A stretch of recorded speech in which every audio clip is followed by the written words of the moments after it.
नमस्कार दोस्तों, चलिए स्टार्ट करते हैं हमारा नेक्स्ट टॉपिक।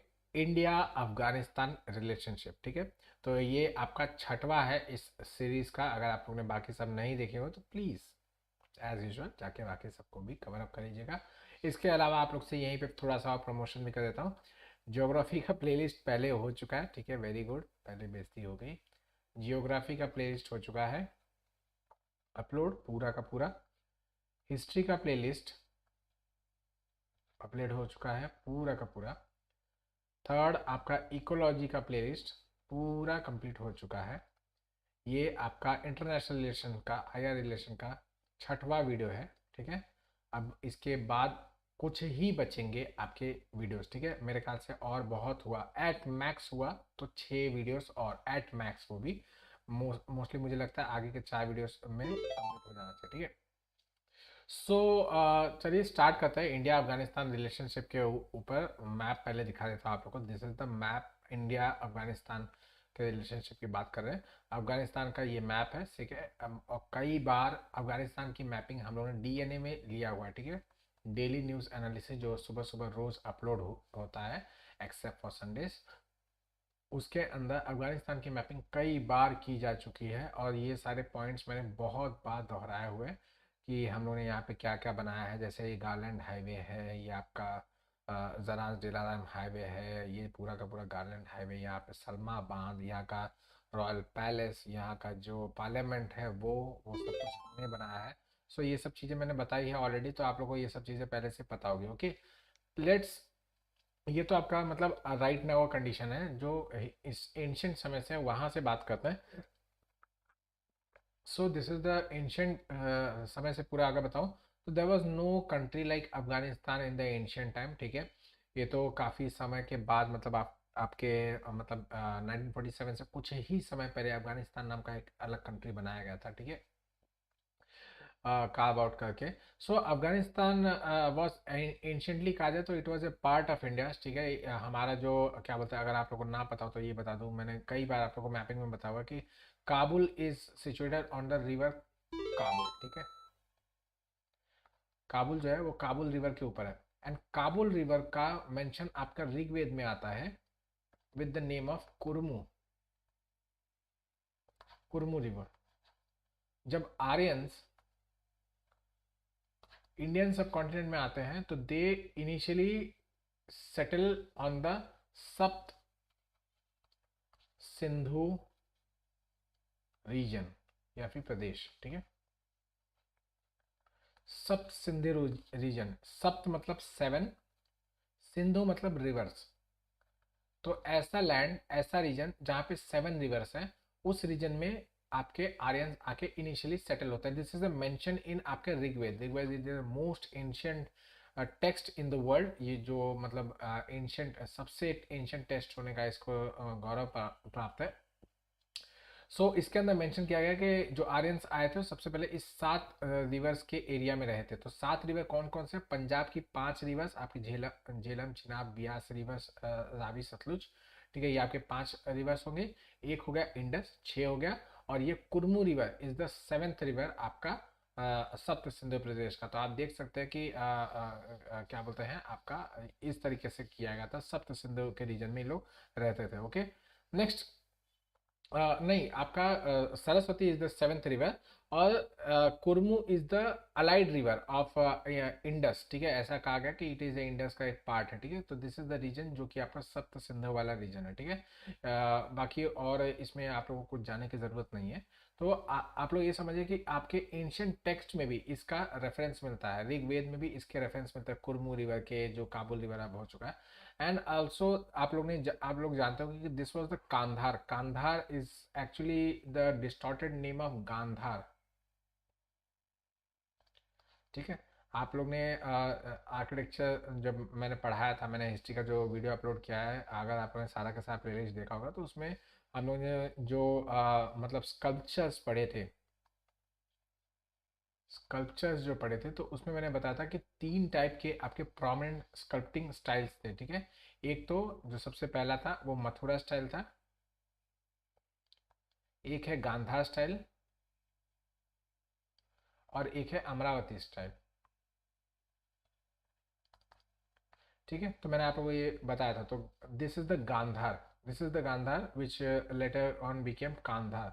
ठीक है, so this was all region, ये जो रीजन है पूरा का पूरा, ये यहाँ मतलब आपके इंडिया का ही मतलब एक कह सकते हैं कि एक्सटेंशन था। उस समय इंडिया और अफगानिस्तान एक अलग अलग कंट्री नहीं थी, सारा का सारा भारतवर्ष था। ठीक है, so in fact this was the Hindu Kush mountain है। देखिए ऐसे इंपॉर्टेंट समय पर लाइट चली मतलब दिखना बंद हो जाता। This is the Hindu Kush mountain. ठीक है, ये हिंदू यहाँ पे लिखा हुआ भी है, हिंदू कुश माउंटेन है। ठीक है, तो हिंदू कुश माउंटेन जो है, this use to act as a boundary, this use to act as a boundary between the आपका अदर मतलब foreign land and the India. Hindu Kush का एंट्री गेट, मतलब एंट्री गेट की तरह इसको माना जाता है हिंदू कुश। यहाँ से आपका हिंदू कुश पूरा का पूरा आप देख सकते हैं कलर के हिसाब से। This is the Hindu Kush mountain, जो कि एक एंट्री गेट की तरह काम करता था। आपको जब इंडिया में एंटर करना है तो आपको यहीं से एंटर करना पड़ता है। और इसके सिवा यहाँ पे अगर मैं बताऊँ तो यहाँ पे ना बेलन दर्रा और क्या बोलते हैं आपका मतलब बोलन पास और जो के से क्या नाम है, के से क्या नाम है उसका, खैबर, खैबर, खैबर, खैबर पास एंड बोलन पास। ठीक है, खैबर पास एंड बोलन पास यहाँ पे लिखा हुआ दिखा हुआ नहीं दिख रहा, लेकिन मैंने जो डीएनएस में जो मैपिंग की है तो उसमें मैंने आपको खैबर तो दिखाया, बोलन यहाँ पे दिख नहीं रहा। ठीक है, तो Bolan somewhere here it is and Khyber pass is here, so it is a pass जिसके थ्रू आपके जितने भी आक्रमणकारी भारत में आए हैं, वो जितने भी मतलब आपके थ्रू आउट द हिस्ट्री जितने भी लोग आए हैं इन्वेडर्स, वो सारे के सारे इसी दोनों रास्ते से आए हैं। ठीक है, so this was the access route, ये आपका एक्सेस रूट था, या फिर आप कह सकते हैं एंट्री पॉइंट था, या फिर आप ऐसा कह सकते हैं कि starting point of the India. ठीक है, स्टार्टिंग पॉइंट था इंडिया का। ठीक है, नेक्स्ट थिंग दिस ये एंशियंट, तो आप लोग समझ सकते हैं कि वहाँ से हम लोग का सारा रिलेशनशिप एंशियंट टाइम से डिराइव हो रहा है। ठीक है, सो या इस रीजन के अंदर आपका सारा का सारा ट्रेड एंड कॉमर्स जो भी होता है वो सब कुछ इसी बेसिस पे होता है। इनफैक्ट आपका जो सबसे पहला जो क्या बोलते हैं लार्जेस्ट डायनेस्टी है आपका मौर्यन डायनेस्टी। ठीक है, मौर्यन डायनेस्टी के जो क्या बोलते हैं इंस्क्रिप्शंस वगैरह मिलते हैं वो यहाँ पे मिलते हैं, मतलब जो आपके और अशोका के इंस्क्रिप्शन या लिखी वगैरह चीज़ें मिलती है वो सब यहाँ तक भी आके मिलती है। ठीक है, इसके अलावा अगर आप लोगों को मैं बताऊं तो यहीं इसी के आसपास के रीजन में चंद्रगुप्त मौर्य ने यहाँ पे फाइटिंग की थी सेल्यूकस निकेटर से, जो कि क्या बोलते हैं जो अलेक्जेंडर है उसका क्या बोलते हैं कमांडर था। ठीक है, so this are all the thing जो मैं आप लोगों को बताने की कोशिश कर रहा हूँ कि दिस इज द रीजन जिससे हमारा हमेशा से मतलब this was not all together दूसरा कंट्री, इट वाज इंडिया ही था ये पहले। ठीक है, इनफैक्ट आपके जितने भी बड़े बड़े जितने भी आपके साम्राज्य बने बाद में, मौर्यंस हो, गुप्ताज हो, हर्षवर्धन हो, हर्षवर्धन तो इतना दूर तक नहीं जा पाया था, कनिष्क हो, या फिर आपका मुगल एम्पायर्स हो, ये सब के सब वहाँ तक जाते हैं, वहाँ तक जाके पूरा क्या बोलते हैं अपने अंदर लेने की कोशिश करते हैं। ठीक है, so this has already been discuss, हम लोगों ने कई बार इसको बीच में बात किया हुआ है। तो ये सारा का सारा जो रीजन था वो सारा का सारा एक ही रीजन था, एक ही कंट्री हुआ करते थे। Okay, next next colonial period में यहाँ पे एंग्लो अफगान वॉर्स वगैरह होती हैं, जिसकी वजह से क्या बोलते हैं थोड़ा सा मतलब ब्रिटिश यूज टू फियर क्या बोलते हैं रशियंस, सॉरी, ब्रिटिश रशियन से डरते थे। तो उस समय रशिया का जो क्या बोलते हैं रशियन एम्पायर जो था वो Uzbekistan, Tajikistan, Turkmenistan, it was a part of Russian empire. ठीक है, ये सारे के सारे जितने भी तान तान है ये सारे के सारे रशियन एम्पायर के ही पार्ट हुआ करते हैं। ठीक है, सो मतलब जो ब्रिटिश एम्पायर थे जो कि यहाँ से स्टार्ट हो जाती थी आपके इसके इसके बाद से ब्रिटिश एम्पायर स्टार्ट हो जाता, सो दे यूज्ड टू फियर कि हाँ अगर अफगानिस्तान को मतलब अफगानिस्तान अगर कैप्चर हो गया आपके रशियन एम्पायर के अंदर इनकॉर्पोरेट कर लिया गया, so next target will be India, next target India होगा, क्योंकि इंडिया पे और इंडिया में राज किसका है, इंडिया में ब्रिटिश लोग राज कर रहे हैं। तो ब्रिटिश यूज टू फियर कि भाई मतलब इन लोग जो रशियंस है they will come and they will take our मतलब जो हमारा क्या बोलते हैं जो पूरा का पूरा साम्राज्य उसके ऊपर इन लोग कब्जा कर लेंगे और Russians will give us a tough fight. ठीक है, तो that is what due to fear. तो उन लोग क्या करते थे कि अफगानिस्तान में उन्होंने चाहा कि हमारा फ्रेंडली कोई वहाँ पे आ जाए। ठीक है, वहाँ पे कोई अच्छा फ्रेंडली नेता वगैरह जो हो राजा वगैरह वो वहाँ पे हमारे फ्रेंड का हमारा मन का आ जाए। विच वॉज नॉट पॉसिबल, क्योंकि वहाँ पे ऐसा कोई सिस्टम था नहीं, ठीक है। वहाँ पे सबके सब लोग एक दूसरे को इक्वल, इगैलिटेरियन सोसाइटी थी वहाँ पे, ठीक है। ट्राइबल सोसाइटी, इगैलिटेरियन सोसाइटी थी, सब एक दूसरे का भाई मानते थे, कोई किसी से बड़ा नहीं मानता था, ठीक है। सो दैट इज वाई इन सबको अपने अंदर सबड्यू करने के लिए इंग्लिश लोगों ने इनके ऊपर अटैक किया, ठीक है। इन लोगों के ऊपर अटैक किया। आपका first and second Afghanistan war होता है, जिसमें अब मतलब इंग्लिश लोगों को बुरी तरीके से हार झेलनी पड़ती है, ठीक है। इन लोगों को बहुत बुरी तरीके से हार झेलनी पड़ती है। एंड अल्टीमेटली दे रिसीड, दे वो पीछे चले जाते हैं, ठीक है। एक ट्रीटी की जाती है, आपकी गंडमार्क ट्रीटी है, जिसके तहत मतलब वहाँ के जो अमीर होते हैं, जो अफगानिस्तान के अमीर होते हैं, वो कह देते हैं कि भाई आपको टेंशन लेने की ज़रूरत नहीं है, मैं आपको किसी भी तरीके से नुकसान नहीं पहुँचाऊंगा, आपका जो क्या बोलते हैं आपकी जो इच्छा है वो मैं करूँगा कि रशियंस को यहाँ पे एक्सेस भले दूँ, लेकिन उनको उनके अधीन कभी भी समर्पण नहीं करूँगा, या उनका कभी दोस्त वगैरह नहीं बनूंगा, ओके। सो दिस वॉज मतलब एक तरीके से उन लोग खुश हो गए, जो आपके ब्रिटिश लोग थे वो तो खुश हो गए कि चलो भाई एक बला टली, ठीक है। इन्होंने ब्रिटिश लोगों से दोस्ती करके रख ली, ठीक है। नेक्स्ट, फ्रीडम मूवमेंट के दौरान जो आपके क्या बोलते हैं अफगानी भाई बंधु थे, उन लोग बहुत ही ज़्यादा कोऑपरेटिव थे, इंडिया के सपोर्ट में थे कि इंडिया को फ्रीडम मिल जाए, इंडिया को फ्रीडम मिल जाए। Actually they used to see India as their own, ठीक है। उन लोग को तो ये पता नहीं था कि आगे चल के वो अफगानिस्तान अलग कंट्री बन जाएगी। तो इनफैक्ट खान अब्दुल गफ्फार खान जी थे, जो पश्तो मतलब पख्तूनी थे वहाँ के रीजन के, वो सपोर्ट करते थे आपके आपके बहुत सारे सत्याग्रह, नॉन कॉपरेशन सत्याग्रह, आपके सिविल डिसोबीडियंस मूवमेंट्स हैं, जिसमें इन्होंने खुद ही पार्टिसिपेट किया था। इनको फ्रंटियर गांधी कहा जाता है। वो आपके फ्रंटियर रीजन में गांधी जी के नॉन कॉपरेशन या पीसफुल या नॉन वायलेंस वाले आइडियाज़ के साथ वहाँ पे बहुत सारे एजिटेशंस वगैरह किए थे। इन्होंने एक ग्रुप बनाया था जिसका नाम था लाल कुर्ती गिरोह, ठीक है, रेड शर्ट्स कहा जाता, ठीक है। खैर, इनफैक्ट वहाँ पे भारत का जो सबसे पहला गवर्नमेंट इन एग्जाइल कहीं पे भी विश्व में बना, तो महाराजा महेंद्र प्रताप ने बनाया था आपके अफगानिस्तान में, काबुल में। इनके सबॉर्डिनेट थे क्या बोलते हैं, मौलाना बरकतुल्ला। एंड नेक्स्ट थिंग, जब इंडिया आज़ाद हुआ तो 1949 में इंडिया ने फ्रेंडशिप ट्रीटी की अफगानिस्तान के साथ, अपने डिप्लोमेटिक रिलेशनशिप को एस्टेब्लिश किया। उसके बाद से हम लोग अफगानिस्तान के हमेशा सपोर्ट में। अफगानिस्तान मतलब मैं आपको अगर कुछ ऐसी बातें बताऊं तो बॉलीवुड की आपको जो बहुत एंशियंट मूवीज होंगी ना, जो मतलब 1950s 1960s में जो बनाई गई थी, वो मूवीज जो आपको कभी आपको भारत में ही नहीं मिलेंगी। उनकी एक्चुअल रील्स, जो एक्चुअल कैसेट्स होती थी, वो अगर आपको यहाँ पे नहीं मिलेंगी, तो अफगानिस्तान में वहाँ पे बॉलीवुड का म्यूजियम है, वहाँ पे मिल जाती है, ठीक है। सो आप समझ सकते हैं कि कितना क्या बोलते हैं, कितने क्या कह सकते हैं कि पुराने हमारे ये सब रिलेशंस वगैरह है, okay. So sorry, sorry for disturbance, call आने लगा था, कोई बात नहीं। हाँ, तो उसके बाद क्या हुआ कि कुछ वजह से अब सोवियत यूनियन ने इसके ऊपर अटैक कर दिया, ठीक है। वो सब मैंने डीप में जाना नहीं है, बस आप लोग ये समझिए कि सोवियत यूनियन ने इसके ऊपर इन्वेजन कर दिया। वी सपोर्टेड कि यहाँ पे एक नया डेमोक्रेटिक गवर्नमेंट बना दिया जाए, अफगानिस्तान में एक नई गवर्नमेंट बना दी जाए।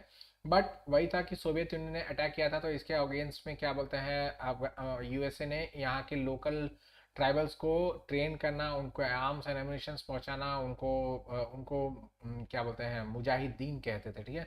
तो यूएस अलॉन्ग विद पाकिस्तान बहुत पैसा यहाँ पे फंडिंग करते थे। पाकिस्तान फंडिंग नहीं करता था, वो क्या फंडिंग करेगा, यूएसए फंडिंग करता था। Pakistan use to channelize the fund, ठीक है। वो यहाँ पे फंड ट्रांसफर करता था, सो दैट सऊदी, मतलब सऊदी बोला, सोवियत यूनियन जो है उसको एक अच्छा खासा क्या बोलते हैं रेजिस्टेंस मिलता रहा। इसी के ऊपर आप लोगों को मैं बता दूं, तो रॉकी एक मूवी है, रॉकी मूवी सीरीज होगी, आप लोगों को पता होगा, सिल्वेस्टर स्टैलोन की।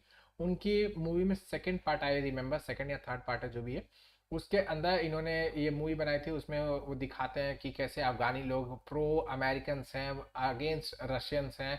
रशियंस वहाँ पे कितना मतलब अत्याचार कर रहे हैं, सोवियत यूनियन के लोग जो हैं वो अत्याचार कर रहे हैं, उनको मार रहे हैं, काट रहे हैं, अलग अलग जगह पे उनको खीले ठोक रहे हैं। ये सब चीज़ें उसमें दिखाई गई हैं। और उसमें यूएसए के लोग जाते हैं वहाँ पे, बचाने की कोशिश करते हैं। ये हीरो जाता है वहाँ पे बचाने की कोशिश कर, अकेला वन मैन आर्मी की तरह टूट पड़ता है। फिर उसके बाद इसको बचाने के लिए वहाँ की लोकल ट्राइब्स आ जाती हैं, क्या बोलते हैं, इसको बचाने के लिए। This are all the things हैं, ये सब चीज़ें। आप समझिए कि वो यूएसए बाद में खुद ही अटैक करने वाला है, ठीक है, अफगानिस्तान को तहस नहस कर देगा, 20 साल तक वहाँ पे रह के खूब चने चबाएगा, ठीक है। तब नहीं रॉकी का एक भी पिक्चर बनेगा, तब एक भी पार्ट नहीं बनेगा कि हाँ भाई रॉकी अब उल्टा हो गया, मतलब अब अफगानिस्तान उसमें कहता है कि अफगानिस्तान फ्रेंड्स ऑफ यूएसए, अब अफगानिस्तान फ्रेंड नहीं रहेंगे। खैर वो उसमें नहीं जाएंगे। इंपॉर्टेंट ये है कि आप लोग को ये सब पता होना चाहिए कि ऐसे ऐसे हुआ। तो सोवियत यूनियन ने ये सब किया और वहाँ पे एक मतलब नॉट डेमोक्रेटिकली कहा जाएगा, बट वहाँ पे एक क्या बोलते हैं सिंपल लोकल इलेक्शन करा के वहाँ पे एक गवर्नमेंट को एस्टेब्लिश करके दे लेफ्ट द कंट्री, उन लोग वहाँ से चले गए कि छोड़ो यार कौन इस कंट्री में रहेगा, वहाँ से चले गए। फिर उसके बाद चूंकि उन्होंने जो यूएस था उन्होंने क्या बोलते हैं अफगानिस्तान में काफ़ी पैसे वैसे ठूस दिए थे, काफ़ी ट्रेनिंग वगैरह दी दी थी। तो वही है कि जब एक शैतान को आपने पैदा कर दिया तो शैतान अल्टीमेटली जब उसके पास अटैक करने के लिए कुछ नहीं बचेगा तो वो क्या करेगा, वो आपके ऊपर ही वापस से अटैक करेगा ना। So they started they became Taliban, ठीक है, यही बन गया आपका आगे चल के तालिबान। और तालिबान ने क्या किया कि तुरंत पावर कैप्चर कर लिया और फिर उसके बाद ये 1996 में ये क्या बोलते हैं वहाँ का क्या बोलते हैं जो गवर्नमेंट थी उसको हटा के खुद बैठ गया वहाँ पे। उसके बाद एक हैवीली क्या बोलते हैं शरिया कानून के ऊपर बेस हुआ एक बहुत ही मतलब ऑर्थोडॉक्स टाइप का एक यहाँ पे क्या बोलते हैं रूल स्टार्ट हुआ, जिसमें औरतों बच्चों इन लोग को पढ़ना लिखना, ये सब घर से निकलना, अकेले घर से निकलना, सारे राइट्स एंड फ्रीडम्स वगैरह का हनन, ये सब सब यहाँ पे शुरू हो गया। ठीक है। सो जो यूएस अभी मतलब इन लोगों को सपोर्ट कर रहा था और क्या बोलते हैं उनके ऊपर मूवीज बना के रॉकी जैसे उनको अलग से ऑस्कर वगैरह भी दे रहा था। इसी वजह से सिल्वेस्टर स्टेलोन के पास शायद 3 है, क्योंकि रॉकी मूवी बहुत ज़्यादा फेमस थी ना, बहुत ज़्यादा चाटुकारिता वहाँ पे भी है, नेपोटिज्म वहाँ पे भी भरा पड़ा। ठीक है, कहीं जाने वाला नहीं है ये सब। ठीक है।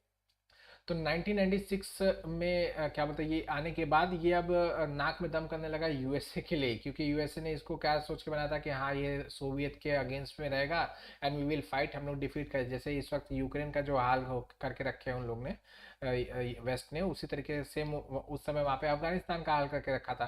सो अफगानिस्तान में ये इतनी बुरी स्थिति होने लगी कि बेसिक फ्रीडम राइट्स जो कि मतलब घूमना फिरना हंसना भी बैन कर दिया गया था। छोटी मोटी आप अगर एक औरत अगर किसी से शादीशुदा है और वो दूसरे मर्द से बात भी करती है, so they to stone her to death. ठीक है, उसको पत्थरों से मार मार के मार डालते थे।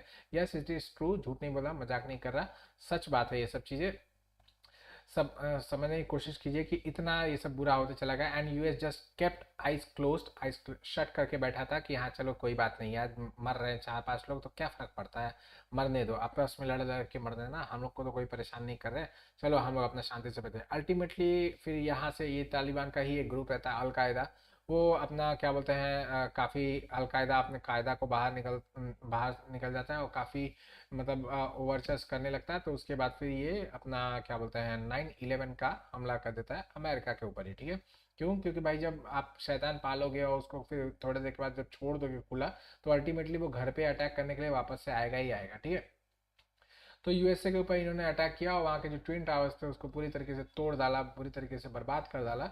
और फिर अमेरिका को पता चला कि भाई क्या बोलते हैं क्या हो रहा है, क्या गड़बड़ हो रहा है, तब से अमेरिका की बुद्धि खुली और तब से ये हो गया कि भाई America will fight against terrorism, क्योंकि टेररिज्म अब जो है वो पूरी तरीके से फैल चुका है, दुनिया में फैल चुका है। अब उसको पता चला ना, अभी तक तो सबके घर में टेररिज्म फैलाया था तो कोई दिक्कत नहीं। इंडिया के अंदर इतना टेररिज्म करा था, उसके फंड से पाकिस्तान इंडिया में टेररिज्म को फंड करा था, तो वो आराम से चुपचाप बैठा था कि नहीं भाई कोई दिक्कत नहीं है, दुनिया में सब शांति बनी पड़ी है, मैंने देखा ही नहीं, मुझे दिखा ही नहीं कहीं पे। This was all the system. Okay. So इसके वजह से ये आपको हिस्ट्री वगैरह बता देता हूँ इसलिए सो दैट आप लोगों को पता चले कि कहाँ से कहाँ पे चला गया अफगानिस्तान, कितने बुरी तरीके से उसको क्या बोलते हैं क्या क्या झेलना पड़ा। ओके। सो अल्टीमेटली क्या बोलते हैं अब ये स्थिति है कि फिर बाद में अमेरिका ने उसके ऊपर अटैक कर दिया, 2003 में इसके ऊपर अटैक किया गया था आई रिमेम्बर। और फिर उसके बाद 2014 से ये निकलना स्टार्ट किए वहाँ से, 2014 से निकलते निकलते अल्टीमेटली 2021 तक इन लोग निकलते रहे। ठीक है, अमेरिका सबसे लास्ट तक रहा, 2014 के 15 तक आते आते नाटो की बाकी फोर्सेस निकल गई थी, लेकिन अमेरिका स्टेट बैक और उसने कहा वो धीरे धीरे करके वहाँ पे जितना हो सका उतना लूट के फिर उसके बाद अल्टीमेटली 5-6 साल के बाद 2021 में वो पूरी तरीके से विड्रॉल उसका हुआ। ओके। इंडिया की अगर बात की जाए तो इंडिया ने हमेशा एक चीज़ को बहुत तवज्जो दी है, जो ये है, इसको आप लोग को पता होना चाहिए, Afghan led, Afghan owned, Afghan controlled process. ठीक है, this should be the base of Afghanistan का गवर्नमेंट। ठीक है। इसी के बेस पे ही सारा का सारा होना चाहिए, इसके अलावा नहीं होना चाहिए, ठीक है। ये हमारा मोटिव है और यही इसी के बेसिस पे हम लोग काम करते हैं। आगे भी अगर यूपीएससी के अंदर क्वेश्चन आता है तो ये टर्म आपको लिखना है, ओके। चलिए आते हैं, अफगानिस्तान की जियो स्टैटिक इंपॉर्टेंस क्या है, ठीक है। तो ये इंडिया के लिए ही नहीं, हर एक कंट्री के लिए है, लेकिन हम लोग पढ़ रहे हैं तो हम लोग को यूपीएससी तो इंडिया का देना है, तो दैट इज वाई हम लोग इंडिया के बेसिस पे पढ़ेंगे। तो साउथ एशिया को अगर सेंट्रल एशिया या फिर यूरोप से जोड़ने का कोई काम कर रहा है, या फिर नॉर्दर्न एशिया का से जोड़ने का कोई काम कर रहा है, तो इट इज़ द अफगानिस्तान, ठीक है। आपको मैं यहाँ पे जो दिखाया मैंने, ये आपका ईरान है, ठीक है, ये आपका पाकिस्तान है, ठीक है। दोनों की बॉर्डर लगती है पानी से, मतलब अरेबियन सी से लगता है। और उसके बाद अफगानिस्तान, सीधा आप एंटर कहाँ करते हो, क्या बोलते हैं, सेंट्रल एशिया में, उज्बेकिस्तान, तुर्कमेनिस्तान, तजिकिस्तान, सीधा आप एंट्री कहाँ कर रहे हो, आपके सेंट्रल एशिया के अंदर। So it is a kind of gateway, ठीक है। ये गेटवे की तरह साउथ एशिया को सेंट्रल एशिया से जोड़ने का ये गेटवे हो सकता है, ठीक है। नेक्स्ट थिंग इसकी ये मतलब साथ ही साथ ये होने की वजह से, ऐसा मतलब बीच में होने की वजह से, इट कैन लीड टू, मतलब इंडिया को अगर हमारा सामान पहुंचाना है यूरोप से, तो उसको अफगानिस्तान का अगर रूट मिल जाता है ना, तो ये यूरोप भी जा सकता है, रशिया भी जा सकता है, जर्मनी भी जा सकता है, फ्रांस भी जा सकता है, जहाँ पे भी जाना चाहेगा वहाँ पे जा सकता है। क्यों? क्योंकि ये एक्सेस रूट की तरह काम करता है, इसके कई सारे ब्रांचेस खुले हुए हैं, बहुत सारे कंट्रीज से लगता भिड़ता है, तो हर जगह से वो होके जा सकता है। दैट इज वाई इंडिया ने एक नॉर्थ साउथ नॉर्थ साउथ क्या बोलते हैं, वो करके भी रखा है, ठीक है, ट्रांसपोर्ट एग्रीमेंट भी करके रखा है, जो कि जिसका अल्टीमेट ये है कि भाई इंडिया के गुड्स को आप रशिया और यूरोप तक पहुंचाते हो। That is the north south agreement, ठीक है, इंटरनेशनल नॉर्थ साउथ एग्रीमेंट, ठीक है। नेक्स्ट थिंग अगर बताऊं तो इसी के साथ हम लोग ने अशगाबाद एग्रीमेंट करके रखा हुआ है, ठीक है। हम लोग हार्ट ऑफ एशिया समिट वगैरह भी रेगुलर बेसिस पे करवाते रहते हैं, इसीलिए क्योंकि हम लोग को पता है कि अफगानिस्तान की क्या वैल्यू है, ठीक है। अगर अफगानिस्तान आपके साथ फ्रेंडली है, आपके साथ एक्सेसिबल है, so you can access so many routes, वहाँ से आप वेस्ट एशिया जाना चाहे वेस्ट एशिया जा सकते हो, सेंट्रल एशिया जाना चाहे सेंट्रल एशिया जा सकते हो, नॉर्दर्न साइड में जाना तो नॉर्दर्न साइड में जा सकते हो, आपको यूरोप जाना है यूरोप जा सकते हो। तो it is a kind of A launch pad, ये एक क्या कह सकते हैं कि स्टार्टिंग पॉइंट है, जंक्शन पॉइंट है, जहाँ पे बहुत सारे रास्ते नए नए खुलते हैं, ठीक है। तो इट इज़ और मतलब ये एक जियोस्टैटिक इंपॉर्टेंट एरिया पे ये बना पड़ा है, ठीक है। सो यू कैन मतलब आपको समझ में आ गया होगा, होप करता हूँ कि अफगानिस्तान का जियोस्टैटिक इंपॉर्टेंस क्या है, ओके। नेक्स्ट, इंडिया और अफगानिस्तान के बीच में डेवलपमेंटल पार्टनरशिप, ठीक है। इंडिया ने जब आपके 49 के बाद से जब इंडिया ने इसको रिकॉग्नाइज कर लिया, उसके बाद धीरे धीरे यहाँ पे क्या बोलते हैं डेवलपमेंट के काम करना स्टार्ट कर दिया, ठीक है। काफ़ी सारे डेवलपमेंट के काम इसने किए, स्पेशली आपके जो बुनियादी जो डेवलपमेंट होता है उसके ऊपर, जैसे आपका इंफ्रास्ट्रक्चर प्रोजेक्ट्स वगैरह किया, फिर हॉस्पिटल्स वगैरह बनाया, स्कूल्स वगैरह बनाया, सलमा बांध मैंने बताया, फ्रेंडशिप बांध बैंड डैम जिसको कहा था, वो बनाया, ठीक है। उसके अलावा जो वहाँ का एक पैलेस था वो बनाया गया, उसके अलावा जो वहाँ की पार्लियामेंट की बिल्डिंग है वो भी इंडिया ने ही बनाई है। So this are all the things जो कि हम लोग ने किए हैं, ठीक है, हम लोग ने वहाँ पे किया है। मैंने आपको इसके अलावा रोड कनेक्टिविटी में मैंने बताया था, दिस इज जरान, ये गार्लैंड हाईवे है जो हम लोग ने बनाया, ठीक है, this is the garland highway, जो यहाँ से ऐसे होके मज़ार शरीफ और आगे शेब अगर घान तक पहुँचती है आपके हेरात से, लेकिन एक तरीके से पूरे के पूरे अफगानिस्तान को ये कवर अप करती है। फिर this is the Zaranj Delaram highway, जो कि इंडिया ने बना के रखा है। ईरान से चाबहार पोर्ट से सामान आता है यहाँ जरान टाउन तक, और फिर जरान टाउन से जरान डेलाराम हाईवे के थ्रू यहाँ पे आता है गार्लैंड हाईवे पे, और फिर गार्लैंड हाईवे के थ्रू ये पूरे के पूरे अफगानिस्तान में अपना सामान इंडिया पहुंचाता। This are all the things जो कि इंडिया ने किया है, ठीक है। तो ये सब मैंने मेंशन आपको कर दिया था पहले भी, वापस से मैंने बता दिया, ओके। सो हम लोग ने यहाँ पे जरान जलाराम हाईवे, सलमा बांध जो है, सैतूस डैम, ये भी क्या बोलते हैं इंडियन हेल्प से बना हुआ है। चाबा पोर्ट ईरान में जो बना हुआ तो हम ही लोग ने बनाया, ठीक है। वहाँ का पार्लियामेंट बिल्डिंग भी हम ही लोग ने बनाया हुआ, ठीक है। दिस ऑल द थिंग जो हम लोगों ने ऑलरेडी किया हुआ, ठीक है। इसके अलावा मिलिट्री एडमिनिस्ट्रेटिव कॉपरेशन की बात कहूँ तो वहाँ के मिलिट्री पर्सनल, वहाँ के आर्मी पर्सनल्स को इंडिया में ला के ट्रेनिंग वगैरह की दी जाती है, वहाँ के पुलिस वगैरह को यहाँ पे ला के ट्रेनिंग दी जाती है, इंडिया में ला के ट्रेनिंग दी जाती है। इसके अलावा इसके अलावा जो वहाँ के एडमिनिस्ट्रेटर्स हैं उनको भी यहाँ पे ट्रेनिंग दी जाती है, या फिर यहाँ से लोग जाके वहाँ पे क्या बोलते हैं हेल्प करते हैं, उनको ट्रेनिंग देते हैं, समझाते हैं, सिखाते हैं कैसे कैसे होता है ये सब, गवर्नेंस वगैरह कैसे होता है, ठीक है। This are all the things जो कि इंडिया करता है। नेक्स्ट है सोशल डेवलपमेंट। तो इंडियन गवर्नमेंट ने बहुत सारे क्या बोलते हैं स्कॉलरशिप्स ओपन करके रखे हुए हैं अफगानिस्तान के स्टूडेंट्स लोग के लिए। स्पेशली आपका सार्क जो यूनिवर्सिटी है उसके अंदर एक बहुत बड़ा कोटा है आपके अफगानी स्टूडेंट्स का, सॉरी। इसके अलावा वहाँ के जो विमेंस हैं, वहाँ की जो गर्ल्स हैं, वहाँ के जो स्टूडेंट्स हैं, उन लोग को यहाँ पे आके यहाँ पे किसी भी कोर्सेज वगैरह में ट्रेनिंग लेना, यूनिवर्सिटीज़ वगैरह में ट्रेनिंग लेना, उसके रिलेटेड बहुत सारे क्या बोलते हैं स्कॉलरशिप्स वगैरह by the government of India चलाई जाती है ताकि वो यहाँ पे आ सके। इनफैक्ट कोविड के दौरान का एक बहुत इंपॉर्टेंट ये है कि जब कोविड के दौरान लोग यहाँ से आना जाना ये सब बहुत कम कर चुके थे, तो भी इंडियन पेशेंट्स, इंडिया ने ये मेंटेन किया कि जो अफगानी पेशेंट्स वगैरह हैं जो वहाँ पे ट्रीटमेंट वगैरह नहीं पा रहे तो वो यहाँ पे आके ट्रीटमेंट वगैरह करा के आसानी से जा सके, कोई उनको दिक्कत ना हो। इसके अलावा जहाँ जहाँ पे अफगानी स्टूडेंट्स वगैरह फंसे हुए थे, हालांकि इंडिया ने सारे स्टूडेंट्स लोग को निकाला, चाहे किसी भी कंट्री के रहे हो, लेकिन अफगानी स्टूडेंट्स वगैरह को लाया भी, यहाँ पे रखा भी, और फिर बाद में इनको अफगानिस्तान जाने का मदद भी किया। Okay. People to people contact, तो मैंने आपको बताया इंडियन सिनेमा एक लार्ज मार्केट है अफगानिस्तान का। अब तो नहीं रहेगा, जो आपका तालिबान है उसने क्या बोलते हैं पूरी तरीके से सिनेमा वगैरह के ऊपर बैन लगा दिया, वहाँ के सिनेमा घरों को पूरा ताला मार के रख दिया।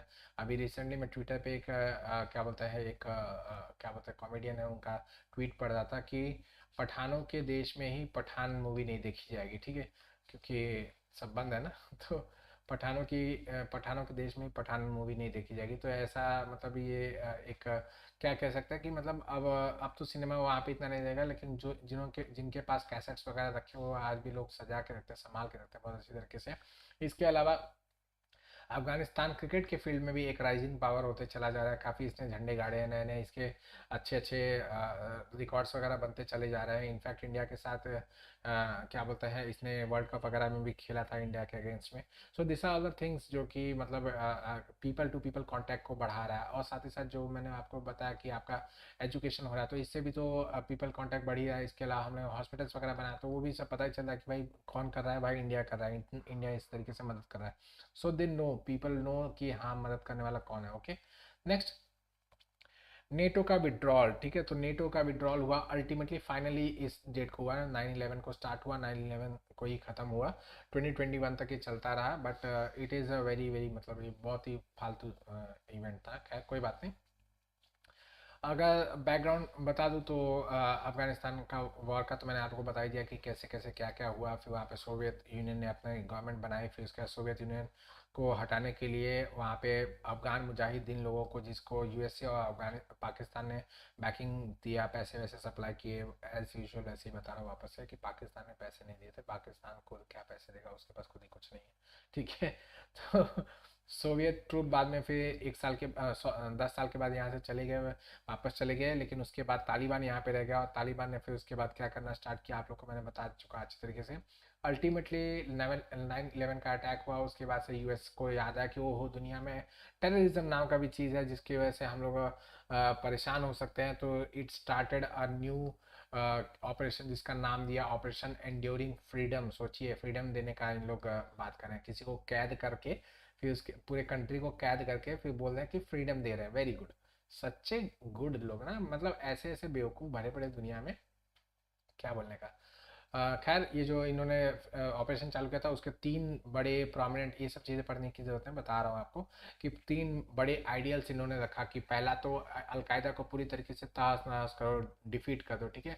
सेकंड, तालिबान को पावर में से निकाल दो, और थर्ड वहाँ पे एक डेमोक्रेटिक स्टेट एस्टेब्लिश करके चले जाओ, ठीक है। तो अब आपको इसका एक फॉलो आउट बताता हूँ, ठीक है। अलकायदा को डिफीट कर दो, ठीक है। तो डिफीट तो हुआ नहीं, वो वैसा का वैसा है, ठीक है। उसके जो लीडर्स है चले गए, कोई बात नहीं, लीडर्स को मार दिया तो कोई बात नहीं, आइडियोलॉजी तो जिंदा है ना, तो वो तो आगे चलते ही रहने वाले। नेक्स्ट, तालिबान को पावर से हटा दो, और तालिबान को ही पावर देके चले गए। ये देखिए कितनी आयरनी है कि तालिबान को इन्होंने पावर से हटाया कि तालिबान यहाँ पे नहीं रहेगा, ऐसा वैसा ऐसा वैसा, और फिर बाद में जब समझ लें कि हाँ अब तो जाना ही है, वापस जाना ही है, हमारी बहुत कैजुअलिटीज हो रही है, so they started talking to Taliban की तालिबान आप संभाल लो, हम तो चले परदेश, अब हम परदेसी हो गए और आप यहाँ पे सारा का सारा सामान संभाल लो, ठीक है। तालिबान से को हटाया और तालिबान को हटाने के लिए पूरा का पूरा अटैक किया, बाद में तालिबान को ही पावर देके वापस चले गए, वेरी गुड, ठीक है। डेमोक्रेटिक स्टेट बनाने के लिए आए थे, ठीक है। तो कोई भी आपको लग रहा है कोई भी इनका टारगेट जो था वो कुछ भी फ्रूटफुल हुआ, कुछ भी नहीं हुआ, ओके। नाटो कहा जाता है कि 13 साल तक रहा, क्योंकि मैंने जैसे बताया कि बाकी कंट्रीज लोग यहाँ से 2014 के बाद से यहाँ से जाना स्टार्ट कर दी थी, लेकिन यूएसए यहाँ पे रह गया कि भाई अभी मेरा लूटना बाकी है, अभी मुझे अच्छे तरीके से लूटने का मौका नहीं मिला, सो मैं और अच्छी तरीके से लूट के तब यहाँ से जाऊँगा। तो लूटते लूटते इसने 2021 में यहाँ से जाना पसंद किया, okay. So this is the thing जो कि ऐसे चलता रहा, ओके। इसके बाद नाटो के विड्रॉल के बाद इंडिया के ऊपर क्या असर पड़ा है, रिलेशंस मैंने बता दिया अच्छी तरीके से। हमारे उसके बीच में कोई भी डिफरेंसेस नहीं है, क्योंकि हमारी कोई झगड़े नहीं है, कोई प्रॉब्लम वगैरह वाला नहीं भरा पड़ा है। एक जो क्या बोलते हैं, अगर कॉरिडोर की बात करूं जो कि पीओके को जोड़ता है, उसका नाम है वखान कॉरिडोर। यहाँ पे देखिए, जैसे तो वखान, ये रहा वखान लिखा हुआ, वखान कॉरिडोर, WAKHAN, वखान कॉरिडोर है जो कि पीओके को जोड़ता है, या फिर पीओके आप इंडिया का पार्ट माने तो इंडिया से वो जोड़ता है, ठीक है। सो इंडिया को जोड़ने का काम करता है ये, okay. Next, sorry, next thing, अब देखते हैं कि आपका नाटो का विड्रॉल की वजह से क्या क्या इम्प्लीकेशन हुआ इंडिया के ऊपर, ओके। तो विड्रॉल से एक चीज़ तो बढ़ गई, क्या, यहाँ पे अनस्टेबिलिटी, अनस्टेबिलिटी बहुत बढ़ गई, ठीक है। आपका जब तक अमेरिका यहाँ पे था तो वो क्या करता था कि हमेशा कुछ ना कुछ बम फोड़ते रहता था यहाँ वहाँ, कुछ ना कुछ पैसे वैसे खिला विला के किसी भी तरीके से सबको कर्व करके रखा था। एंड तालिबान भी छुपा छुपा फिरता था, क्योंकि जानता था कि भाई अटैक करके लड़ना वरना पॉसिबल नहीं है, इनके पास काफ़ी सारे हथियार वगैरह है, ठीक है। सो दैट इज़ वाई इसके वजह से जाने की वजह से इंस्टेबिलिटी जो है वो बहुत ज़्यादा बढ़ चुकी है, ठीक है। अब तालिबान को लास्ट टाइम जो पावर में आई थी तो पाकिस्तान ने बहुत सपोर्ट किया था, क्योंकि पाकिस्तान, जैसे मैंने बताया कि जो वहाँ पे अफगानी मुजाहिदीन थे वो सब ही अल्टीमेटली तालिबान बने थे। तो तालिबान जो अफगानी मुजाहिदीन दिन जो थे, वो सारे के सारे बैकिंग किसके थे, यूएस और पाकिस्तान के। तो पाकिस्तान खुश हो गया कि हाँ भाई तालिबान जब पावर में आया तो वो खुश हो गया। लेकिन अल्टीमेटली ये हुआ कि बाद में जब यूएसए अटैक करना स्टार्ट हुआ तो उसमें पाकिस्तान का भी नाम आ गया। तो अब बताऊं कि तहरीक तालिबान, TET, तहरीक तालिबान का एक पाकिस्तानी आर्म भी है जो पाकिस्तान का डिस्ट्रक्शन चाहता है, ठीक है। तो वही मैंने जैसे बताया कि भाई अगर आप राक्षस पालोगे तो थोड़े समय के बाद राक्षस वापस से घर पे अटैक जरूर करेगा, ठीक है। वही हुआ कि पाकिस्तान की भी अब स्थिति बुरी तरीके से यहाँ पे भी फंस पड़ी है। बट फिर भी वो तालिबान को सपोर्ट करता है कि तालिबान पावर में आ जाए, तालिबान पावर में आ जाए। हालांकि अभी थोड़ा अच्छे रिलेशन तो इनके चल नहीं रहे, वैसे भी कोई बात नहीं, क्योंकि अब तालिबान थोड़ा भी चेंज रूप में आया, okay. Next thing, US, US को तो छोड़ ही दीजिए, यूएस का तो दूर की बात है, उससे कोई फर्क नहीं पड़ता। हमारे यहाँ पे टेररिज्म का थ्रेट जो है वो बढ़ चुका है। अभी आप लोग देख रहे हैं रिसेंटली आपके यहाँ पे काफ़ी सारे थ्रेट के इवेंट्स, मतलब टेररिज्म के इवेंट जो है वो आपके क्या कहते हैं, आपके कश्मीर में स्पेशली बहुत ज़्यादा बढ़ गया है। कितने सारे आपके कश्मीरी पंडितों को मार दिया जा रहा है, भून दिया जा रहा है, सरे आम गोली मार दी जा रही है, उन लोग को वहाँ पे काम नहीं करने दिया जा रहा है। इनफैक्ट जो कश्मीरी पंडित नहीं है, अगर उनका धर्म पता चल जा रहा है कि दे आर नॉन मुस्लिम, वो इस्लाम के इतर किसी धर्म के हैं, तो उनको गोली मार दी जा रही है। कितने सारे आपके यूपी बिहार के कई सारे लोगों का तो न्यूज़ में आया था, मैंने पढ़ा था कि वहाँ पे लेबर की तरह काम करने गए थे, गोली मार दी गई, मार डाला गया, ठीक है। This are all the thing, वहाँ पे टेररिज्म वगैरह बढ़ रहा है। तो ये सब क्यों हो रहा है, क्योंकि तालिबान उस तरफ है, पाकिस्तान इस तरफ है, दोनों भाई भाई बन के यहाँ पे टेररिज्म फैलाने का काम कर रहे हैं। ऑल्सो इसके वजह से नार्कोटिज्म जो है वो भी बहुत तेज़ी से बढ़ रहा है। यहाँ पे मेंशन नहीं किया गया, मैं बता रहा हूँ। नार्कोटिज्म जो है वो बहुत ज़्यादा बढ़ जाता है, क्योंकि अगर आपको नाम बताऊँ तो बता दूँ कि जो मॉर्फिन है या फिर जो गांजा जिसको कहा जाता है, ठीक है, वो ये सब चीज़ें आपके अफगानिस्तान में बहुत ज़्यादा होती है, बहुत ज़्यादा उगाई जाती है, क्योंकि वो रीजन थोड़ा सा ड्राई कंडीशंस है जहाँ पे गांजा वगैरह की अच्छी खासी फसल हो सकती है, तो वहाँ पे उगाया जाता है। And it is a part of आपका गोल्डन क्रिसेंट वाला है, जो मैंने आपको गोल्डन क्रिसेंट और गोल्डन ट्रायंगल दोनों पढ़ा हुआ है। तो गोल्डन क्रिसेंट का वो पार्ट है, वो बहुत ज़्यादा वहाँ पे नार्कोटिज्म वगैरह बहुत ज़्यादा है। एंड इसी की वजह से आप लोग को पता होगा कि मुंद्रा पोर्ट में आपका जब तालिबान काफ़ी मतलब धीरे धीरे जड़ें जमा चुका था, तो उसके 6-7 महीने के बाद ही मुझे याद आ रहा है, फरवरी का आई थिंक सो न्यूज़ था, लास्ट लास्ट फरवरी का न्यूज़ था, आई रिमेम्बर, मुझे थोड़ा थोड़ा याद आ रहा है कि उसमें उन्होंने लगभग 30,000 केजी का नार्कोटिक्स वगैरह पकड़ा था, ऐसा कुछ था, 20,000 30,000 जो भी था, इतना केजी का नार्कोटिक्स पकड़ा था। It was a very humongous amount. कितना अमाउंट का था वो तो मतलब मुझे याद है अच्छी तरीके से, कुछ तो याद आ रहा, $200 मिलियन का कुछ तो वैल्यू था। तो समझिए उतना का मुझे उसका 1% भी दे देंगे तो मेरा काम बन जाएगा, ठीक है। तो लेकिन आप समझिए कि कुछ भी मुझे मिलने वाला नहीं है।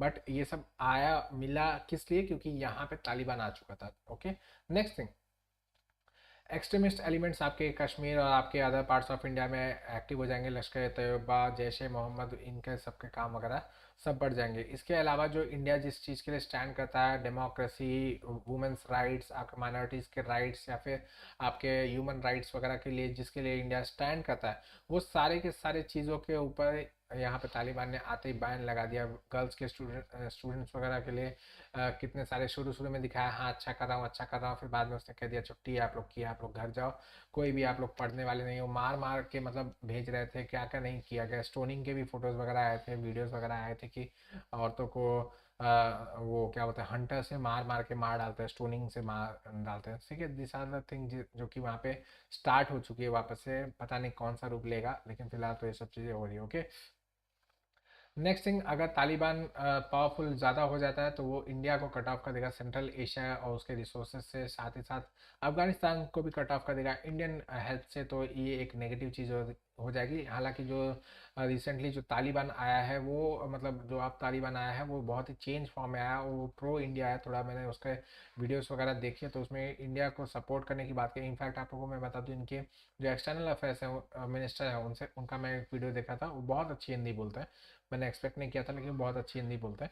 और दिस इज़ मतलब राइट नाउ इनके जो मतलब जो ये कर रहे हैं वो सब सारे के सारे प्रो इंडिया ही दिख रहे हैं मुझे तो फिलहाल। लेकिन अभी इंडिया वेट एंड वॉच के सिचुएशन में, जब पूरी तरीके से इंडिया को पता चल जाएगा कि yes Taliban has actually change, तो फिर ही इंडिया इसके अंदर जाएगा। नहीं तो फिर तब तक ह्यूमैनिटेरियन हेल्प भले कर दे लेकिन डायरेक्ट एक्सेस वगैरह नहीं करेगा। ओके, नेक्स्ट, डेवलपमेंटल चैलेंजेस भी है कि भाई आपका जो डेवलपमेंट के इतने सारे प्रोजेक्ट्स, आपके कितने सारे रोड, रास्ते, हॉस्पिटल, स्कूल, कॉलेजेस, डैम्स वगैरह जो भारत में बनाने के प्रोजेक्ट वगैरह सब स्टार्ट करके रखे थे, वो सब कुछ एकदम ठंडे बस्ते में चला गया है तालिबान की वजह से। इनफैक्ट लास्ट टाइम भी जब तालिबान आया था तो हम लोग ने अपने कॉस्ट पे इंडियन इंजीनियर्स को वहाँ पे भेज के काम वाम करवाया था। और उसके लिए तालिबान ने हमारा शुक्रिया अदा तो किया ही था, लेकिन वही था कि हमेशा उनके ऊपर बंदूक तनी रहती थी कि भाई कब मर जाएंगे कब मर जाएंगे। लेकिन फिर भी उन लोग अपना करके जो भी था वो सब करके आया, ठीक है। अब रिसेंटली अभी कुछ दिन पहले क्या न्यूज़ है कि वहाँ पे हम लोग ने अपनी टेक्निकल टीम भेजी है कि एम्बेसी को वापस से रीओपन किया जाए, वहाँ पे जो हमारी कॉन्सुलेट है उसको वापस से ओपन किया जाए, सो दैट अब हम लोग हमारा जो काम है इंडियन एम्बेसी का वो सब स्टार्ट हो जाए वापस से, ठीक है। खैर जो भी होगा देखा जाएगा, तब तक ऐसे पढ़ते हैं। थैंक यू, बस चलिए मिलता हूँ नेक्स्ट वीडियो में, बाय।